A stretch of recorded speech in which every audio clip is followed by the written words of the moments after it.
Welcome back to the second portion of our conversation with Dr. Marlon Johnson. For those of us who missed maybe his introduction initially, do you mind telling us who you are once again? Yeah, no problem. I am Dr. Marlon Johnson, assistant professor at Seminary of the Southwest, as well as owner and lead counselor at Johnson Counseling and Consulting. Awesome. I love to hear that. I love to hear that. Oh yes. I'm not gonna get excited again. We're gonna move on. We're gonna keep it moving. Uh, I believe it was Bishop Kevin Bond that said, and we're moving. So we're going to be discussing cultural competence in public health spaces. Now, this is a great conversation because I am a current public health partner and a previous public health employee, and I know that you've done some partnering in the past with public health spaces. Absolutely. So let's dive in. I'm just going to dive right into those questions. How can we better equip public health spaces to provide HIV services to diverse communities? And you know what we mean when we say diverse communities. If they're not white, they are diverse. So if they're not straight and white, they're diverse. Listen, here's the thing. When we talk about diversity, my first question when I work with organizations and institutions is, okay, so you want to work with diverse communities. Tell me how you're defining the word diversity. Because when we talk about diversity, a lot of times we stop as a black and white issue, right? We only start with that very small sliver of race. But we have to acknowledge that when we really want to interrogate and investigate diversity, it is everyone who is different than the experiences that I bring into the room. So I don't have the same experiences as Black men who come from single parent households because I grew up with both parents all of my life. I don't have the same experience as trans men who are coming into the public health space because I identify as cisgender. So there are all these different intersectionalities that we have to consider as well that even align within this racial category. So starting there, right? How are you defining diversity? And as you are continuing to complicate that definition, then you have to start asking the question, well, okay, let's just look at race, right? In the American context of race, we categorize on Black or African American, which don't even get me started, that race and ethnicity are different things. Black, white, Hispanic or Latino, Asian or Asian American, and sometimes we have Native or Indigenous person and other. Now, the challenge here is that though we have these racial categories, the ethnic and cultural differences between and betwixt those racial categories and the ways in which they have conversations around sex practices, sexuality, completely diverse. And so be prepared to investigate how these different communities culturally talk about sex differently. Because when I'm talking about sex and sex practices and HIV care from my small Southern, African American community, it might look different from someone who is Afro-Caribbean versus someone who is African, right? Where it may not be a crime, it may be a sin, right, for me to identify as queer, but it may be criminalized within the context of growing up in an African country. And so that mindset and stigma is going to be completely different than my context and my experience. So the information may have to come about differently on how we're engaging with these different communities, right? So even within the racial category of being racialized as Black in a global society, the cultural and ethnic background beneath that is going to create different mechanisms through which we're going to share information to other individuals. Absolutely. And I think that research and that study and that focus in and that intention on taking the time to understand will also help reduce the amount of discrimination and prejudice that is there. Simply because of the way that one is reared personally. They're bringing their own prejudice to the table when it comes to serving people. And so it's important that they take that time to investigate. Yeah. So I'm so glad you bring that up. I would like to dive into briefly some of the bias that is present and prejudice that is present when it comes to the LGBTQIA plus community entering into the public health space, specifically as it pertains to HIV services. I've heard some horror stories. I've seen some wonderful experiences, but I've also heard some horror stories. Yeah.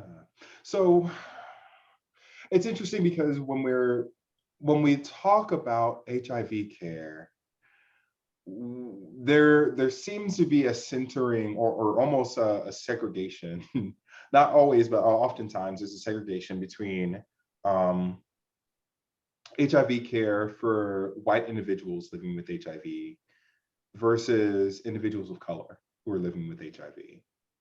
And the segregation often comes with, again, it's almost not in every experience, but a lot more experiences where it's like a surprise, right? That older white gay persons are the individuals that are individuals living with HIV.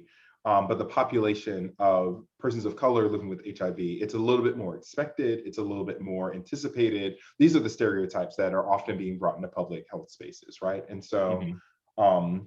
the idea of a young 20-year-old who identifies as gay or bi or pan coming in and being a young white, cis male and and getting a positive HIV diagnosis would almost sometimes is like, oh my goodness, I would never have thought that this would happen.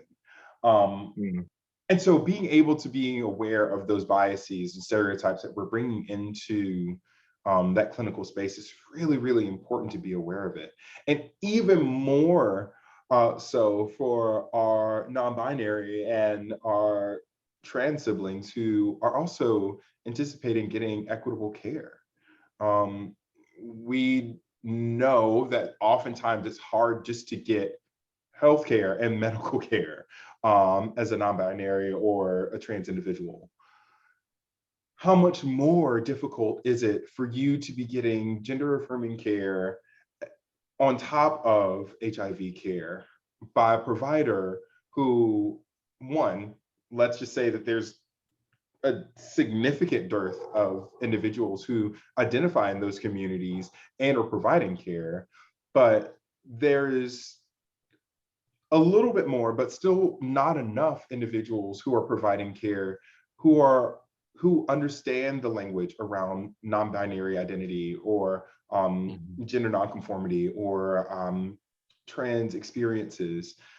So it's really important for us to recognize that we are bringing in, as healthcare providers, so many stereotypes around gender, gender expression, gender identity, as we are providing care to our clients. So being aware of those biases, being aware of the prejudices that we have um, within and across race, gender, economic identities and experiences within the LGBT community it's really important to be aware of the prejudices that we are building in and to continuously work to remain humble when we're encountering someone who has yet another combination of intersecting identities that we just haven't encountered in providing care. Thank you. To piggyback on that, I really just believe that it takes honesty. It takes people coming and being honest with the fact that, hey, I don't know.